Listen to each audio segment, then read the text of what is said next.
it's Miss Amy, your occupational therapist. I miss all of you. I thought today I'd share one of my favorite books. It's called All My Stripes. I'm going to read it to you today.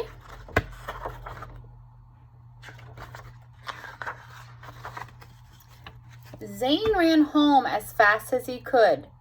"Nobody gets me, Mama." Mama hugged Zane. He began to tell her about his bad day.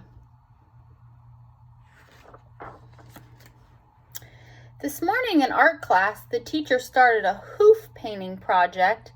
I didn't want to get to paint my hoofs, so the teacher gave me a paintbrush. All the other zebras noticed and were making fun of me because they didn't understand why I wouldn't want to paint my hooves.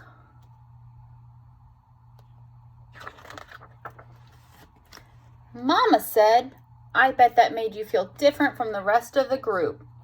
Zane replied, "It did, but paint is just too weird to touch." During math class, the fire alarm blared loudly. While the children in my class were getting in line quietly, I hid under the desk, screaming and covering my ears.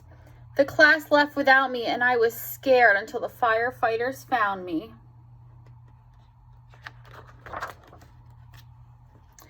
When the class came back from lunch, everyone was putting their lunch boxes in their cubbies. Some classmates were talking about a video game I play all the time, but I didn't know how to start talking to them. I started talking about all the things I knew about the game, but since I was staring at the floor, nobody knew I was talking to them.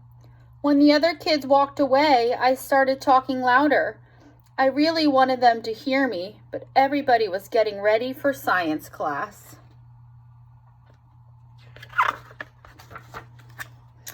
We sat down for science and were learning about the planets. Our teacher gave us each a planet to draw, but I wanted to create my own. When it came time to present, I felt different from the rest of the class again. My teacher loved my planet and said, "Whatever floats your boat." I spent the rest of the afternoon looking for a boat in the classroom.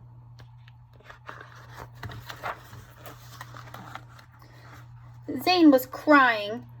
"How come all anyone sees is my autism stripe?"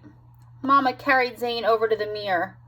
"When I look at you, I see many different stripes. If one of them were missing, you wouldn't be the same." "I see your pilot stripe when we get lost in the city. You always remember the way home."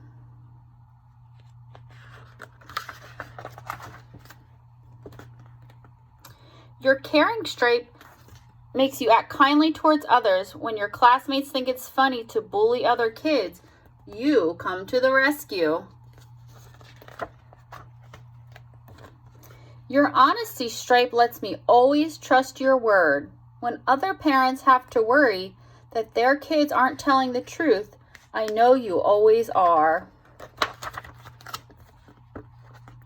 My favorite stripe is your curiosity stripe. When all the other kids are falling asleep in class, you always want to know more. I love when you come home and tell me everything you learned. Sometimes you ask me questions and I don't even know the answers. Mama pointed out the rest of Zane's amazing stripes. The more stripes she explained, the better Zane began to feel about himself. By the time she was finished, Zane loved himself again. Zane ran outside, feeling the warmth of the sun. Finally, he felt proud of all his stripes. He said, "There's more to me than just my autism stripe. It's just part of me. The other parts make the whole me. I love each stripe because without them, I wouldn't be me." And I just want to share one of my favorite quotes in this time when we all need more kindness. "I am beautiful, not broken. Different, not less. Challenged, not challenging. Overwhelmed, not spoiled. Autism is a choice, however acceptance is." So remember, spread kindness. Hope to see you all soon.